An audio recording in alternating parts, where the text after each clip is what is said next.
I seem to be able to put my feelings down in a song easier than I can talk about it. I play me better than anybody. They used to call him the Buddha of country music, the man with nothing but love in his heart. But at 92, that peaceful image has started to fade. Willie Nelson isn't just strumming songs about harmony anymore. He's speaking up, and this time, he's not holding back. Now, he's naming 7 artists who, in his eyes, crossed the line. People who mocked his values, betrayed his trust, or twisted friendship into rivalry. Some were country legends. Some were like family. And one name on that list? Fans can hardly believe he ever had bad blood with them.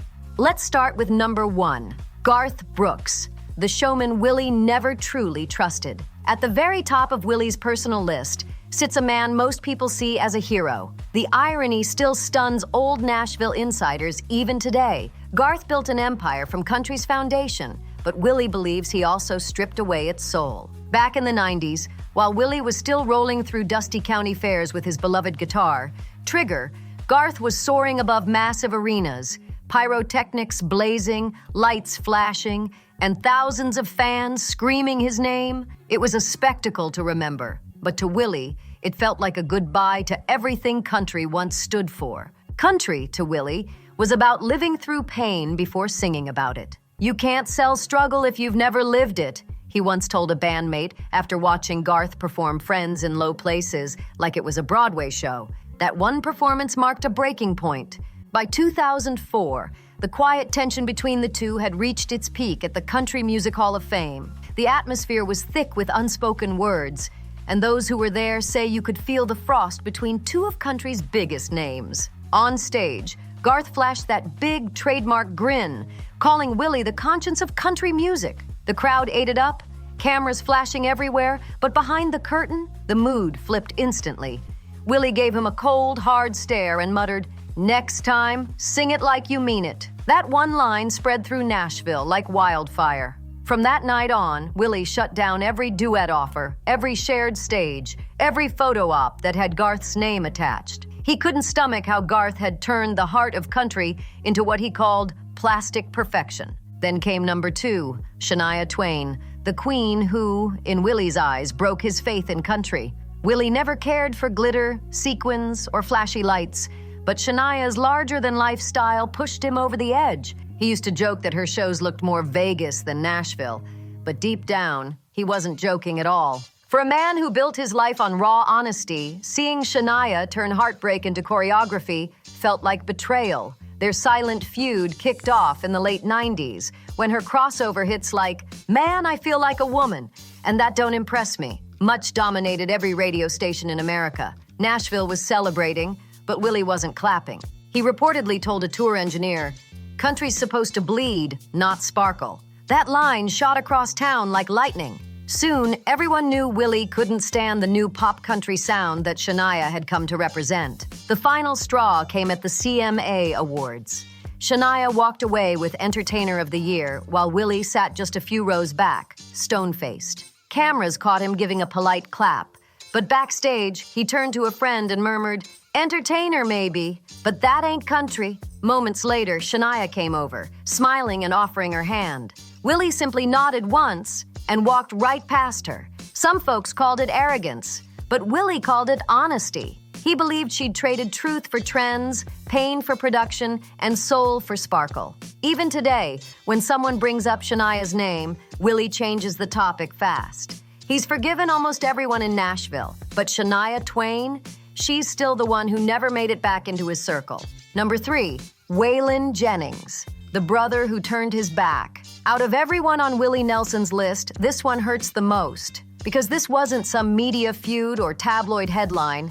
This was family. These two built the outlaw country movement side by side, two rebels who rewrote Nashville's rulebook with grit, heart, and defiance. But behind all that brotherhood, something darker started brewing: jealousy, resentment, and long silences that said more than words ever could. To Willie, Waylon was more than a friend. He was a kindred soul who believed in real music, not fame games. But once the spotlight started burning brighter, things began to change. Waylon started chasing the same kind of attention they both used to laugh about. Their bond cracked under the pressure of success, pride, and exhaustion.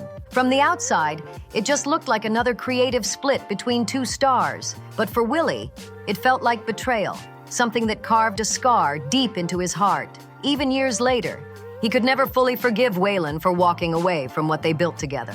And when people today talk about the outlaw era, Willie still mutters quietly, it wasn't supposed to end like that. It all began with fame and how it poisoned their brotherhood. By the late 70s, Waylon was tired of seeing headlines that said Willie and Waylon instead of Waylon and Willie.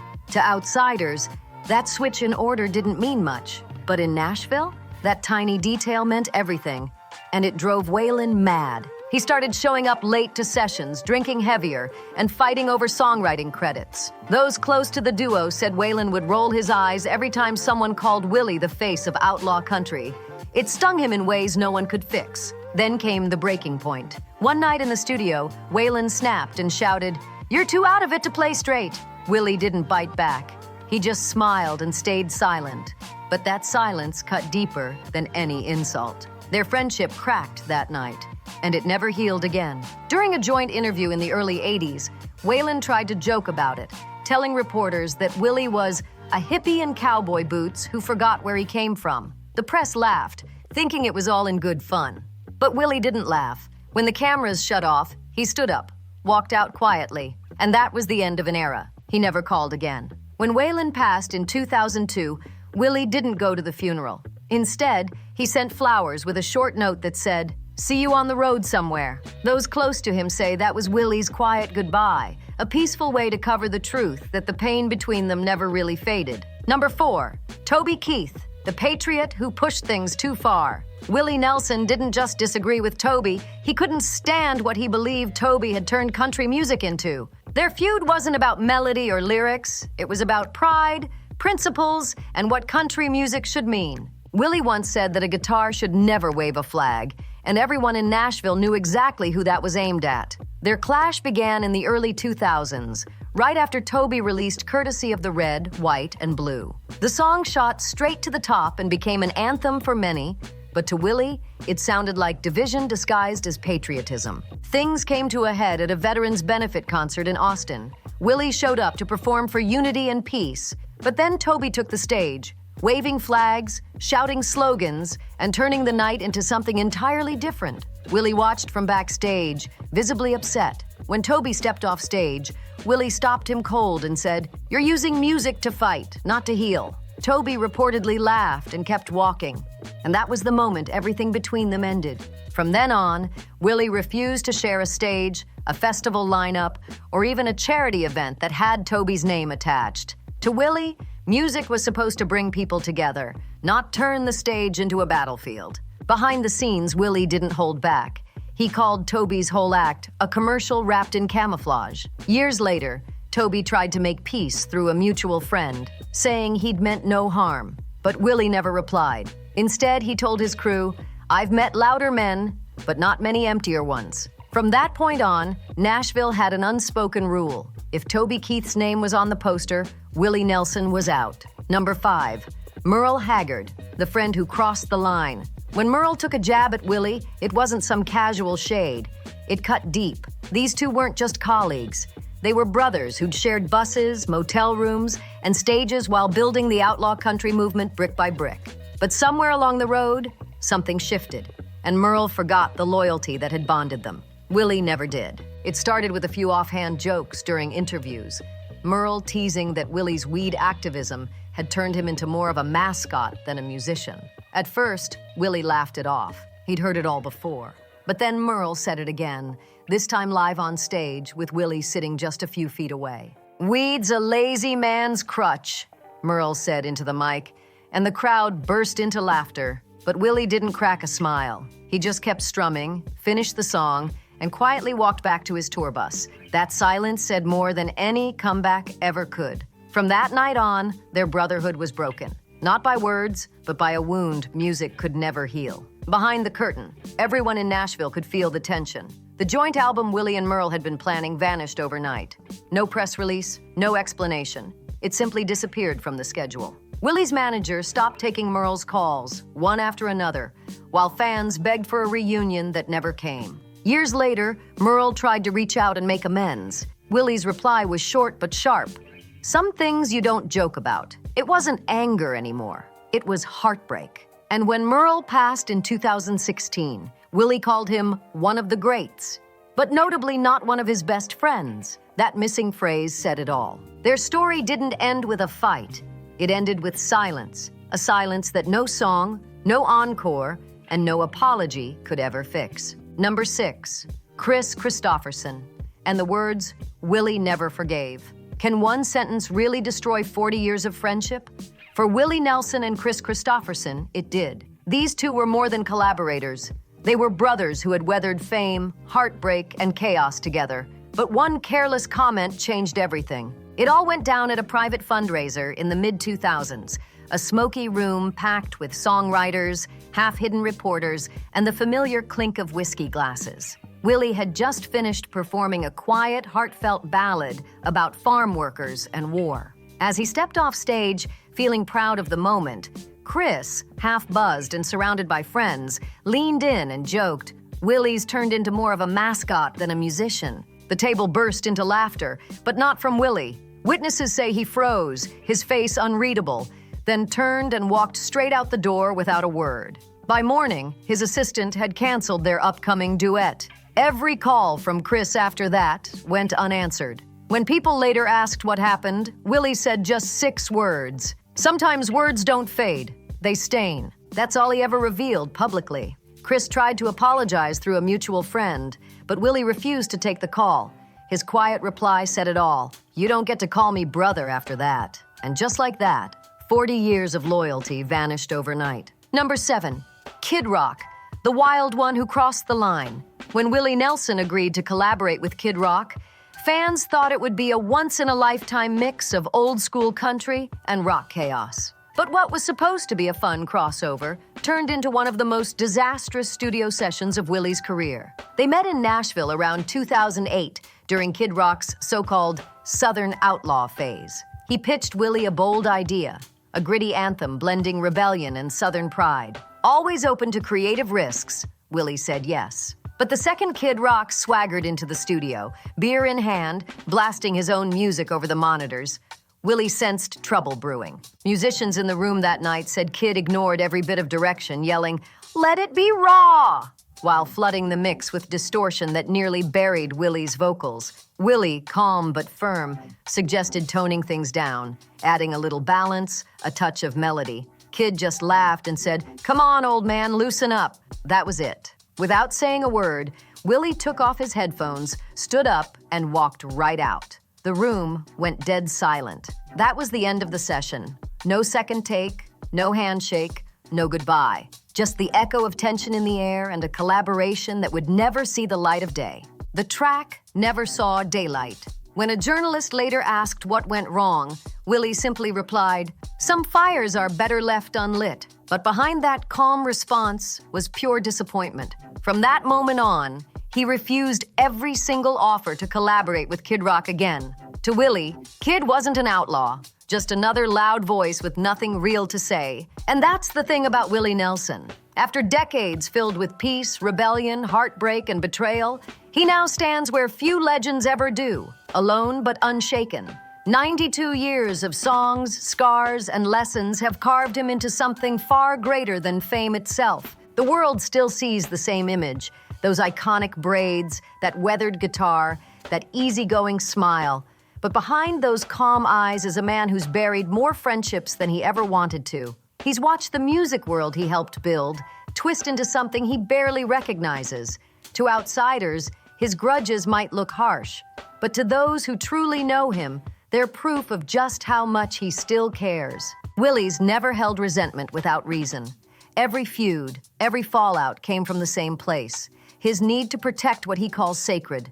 Truth in music, honesty in lyrics, and respect for the roots of country. While others chased glitter, politics, and fame, Willie kept chasing the soul, the part of music that can't be bought, branded, or staged. He never wanted perfect. He wanted real.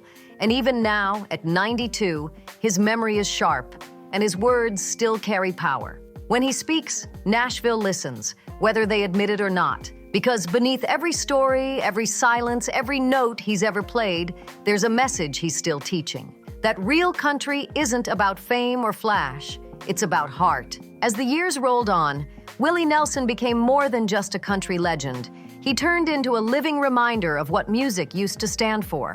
Even as awards piled up and generations changed, Willie stayed rooted in the truth. He didn't chase the spotlight, it chased him. He didn't bend for trends, he made them. But beneath the calm voice and slow Texas drawl, there was a man who had weathered storms no gold record could ever heal. In private, friends say Willie still carries the weight of every broken friendship. Waylon, Merle, Chris, Toby, all names etched into his memory like unfinished songs. He never slammed doors on people, but once someone crossed the line, he simply stepped away and never looked back. That was his quiet kind of revenge. Not with anger, not with words, but with silence that could thunder louder than any stage amp. And yet, despite everything, Willie never became bitter. He just became realer. He chose peace over publicity, heart over headlines. His philosophy was simple: don't fake what you can't feel.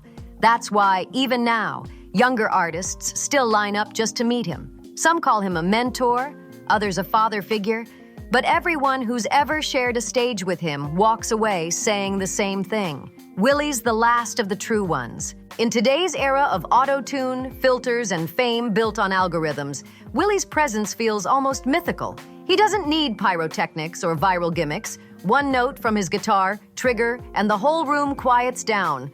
That's power built not on hype, but on heart. And Nashville knows it. Even those who once doubted him still stop talking when he walks into a room. Because Willie Nelson doesn't need to raise his voice. His silence says enough. Those close to him say he spends most of his time at his ranch now, surrounded by family, his horses, and the open sky. He still writes songs almost every day, sometimes about love, sometimes about loss, and sometimes about the strange cost of fame. He jokes that the music industry has changed so much, he hardly recognizes it anymore. But when he strums that first chord, it's like time freezes, and for a few moments, it's 1975 again. People often ask him why he never retired.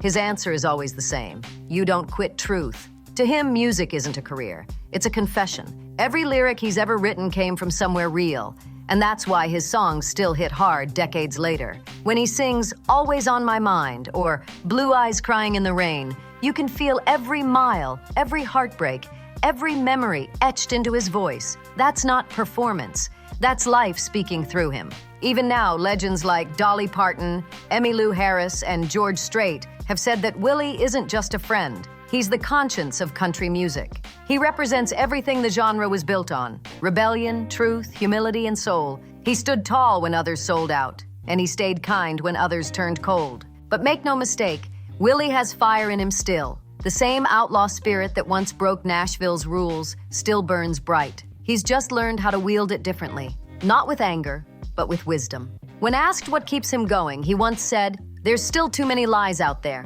Somebody's got to sing the truth." And that's exactly what he's still doing. He may not tour like he used to, and his body might move slower now, but his mind, still razor sharp. He laughs often, lives simply, and treats everyone, from fellow legends to new musicians, with the same gentle respect. That's why so many still look up to him, not because he's flawless, but because he's fearlessly human. At 92, Willie Nelson stands as proof that authenticity never goes out of style. He's seen the highs, survived the lows, and through it all, never lost his voice. The real one, the one that speaks to the heart. He's a man who's loved deeply, lost painfully, and forgiven quietly. And even after all the betrayals, feuds, and fading friendships, Willie's legacy remains untouchable. Because in a world full of noise, his truth still sings louder than ever. You can forgive a mistake, but you can't forgive the loss of meaning. And that's exactly what Willie Nelson lived through, time and time again. Every name on his list, Brooks, Twain, Jennings, Keith, Haggard, Christofferson, and Kid Rock, tells a different story. Some wounds healed quietly, some never did. But each one left a scar that shaped the man he became. Every betrayal carried its own lesson. Garth Brooks taught him that fame without soul isn't worth the price. Shania Twain reminded him that glitz can never replace grit. Waylon Jennings showed him how ego can poison even the strongest brotherhood. Toby Keith proved that pride and politics can drown out harmony. Merle Haggard's jokes left a wound that only silence could answer. And Chris Christopherson's careless words broke a bond 40 years deep. And Kid Rock? He became the reminder that rebellion without truth is just noise. But here's what sets Willie apart. He never let bitterness define him. Through all the drama, the heartbreak, and the broken trust, Willie stayed rooted in one thing: truth. He didn't chase revenge, and he didn't waste time defending himself. He just let time do the talking. For him, peace was never about ignoring pain or faking a smile for the cameras. It was about standing tall, guitar in hand, and saying what others were too scared to say. That's the kind of man Willie Nelson is. Not just an artist, but a compass for what country music once stood for. He's the outlaw who didn't rebel for fame, the poet who didn't write for money, and the friend who didn't forgive easily, not out of pride, but out of principle. To him, loyalty wasn't just a word, it was a way of life. And when that trust was broken, it wasn't anger he held on to, it was disappointment. Deep, quiet, lasting disappointment. Yet somehow, even through all that, he stayed kind. He kept showing up for causes, kept giving his time to small-town shows, and kept reminding people that music isn't about perfection, it's about connection. His truth made people uncomfortable sometimes, but it also made them listen. Because when Willie speaks, even Nashville holds its breath. He's 92 now, but his presence still carries weight. His voice might be softer, his steps slower, but his words, they still cut straight through the noise. The industry may have changed beyond recognition. New faces, new sounds, new trends, but Willie remains untouched by it all. He doesn't care about awards or streams or spotlight moments. He cares about meaning, about songs that speak to the soul, not to the charts. And that's why he's still here, because he never sold out, never traded truth for attention. While others polished their image, Willie stayed raw and real. While the world chased glitter, he chased grace. And maybe that's the secret to his legacy. He's not just surviving the test of time, he's redefining it. So whether you see him as the last outlaw or the last honest man in country music, one thing stands clear: Willie Nelson never bent to fame. He never bowed to pressure. He stayed true when everyone else went chasing spotlights and applause. Because to him, silence, real, grounded silence, speaks louder than any applause ever could. It's that silence that holds truth, forgiveness, and the wisdom of a man who's seen it all. And maybe that's what his story really teaches us, that being real will cost you friends, but it will give you peace. That staying true might leave you standing alone, but it leaves you standing strong. Because in a world full of noise, filters, and fake smiles, Willie Nelson still knows the value of silence, the kind that says everything without saying a word. If you felt something real in this story, hit that like button, drop your thoughts in the comments, and don't forget to subscribe for more untold stories of music's true legends. See you on the next one.